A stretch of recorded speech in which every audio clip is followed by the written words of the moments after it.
آپ صلی اللہ علیہ وسلم نے فرمایا خیر القرون قرنی ثم الذین یلونہم ثم الذین یلونہم، کہ بہترین زمانہ وہ ہے جو میرے قریب ہے، اور پھر اس کے بعد وہ زمانہ جو اس کے قریب ہے، پھر اس کے بعد وہ زمانہ جو اس کے قریب ہے۔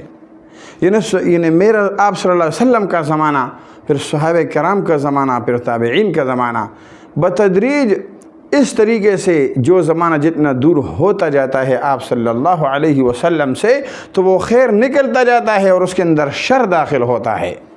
پرانے زمانے کے اندر نیٹ نہیں تھا، انٹرنیٹ نہیں تھا، روڈیں نہیں تھی، اور یہ گاڑیاں نہیں تھی، یہ جہازیں نہیں تھی، یہ سہولیات نہیں تھی، لیکن لوگوں کے اندر ایک محبت موجود تھی، ایک غیرت اور ایک ایمان لوگوں کے اندر پایا جاتا تھا، ایک الفت اور ایک عبادت کا شوق لوگوں کے اندر موجود تھا۔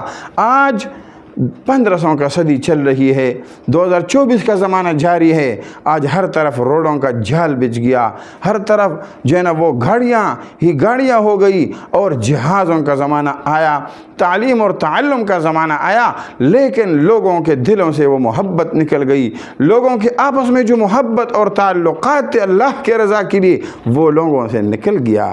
آج لوگ سارے کے سارے ایک دوسرے سے دور ہوتے جاتے ہیں، کدورت آتی جاتی ہے، اور وہ زمانہ فخر اور محبت اور وہ دردمندی کا زمانہ تھا کہ لوگوں کا آپس میں ایسا ایک لنک اور ایک محبت قائم تھی کہ ہر مسلمان کا دل دوسرے مسلمان پہ درد کرتا تھا، ہر مسلمان کے دل میں دوسرے مسلمان کے لیے ایک جگہ موجود تھی۔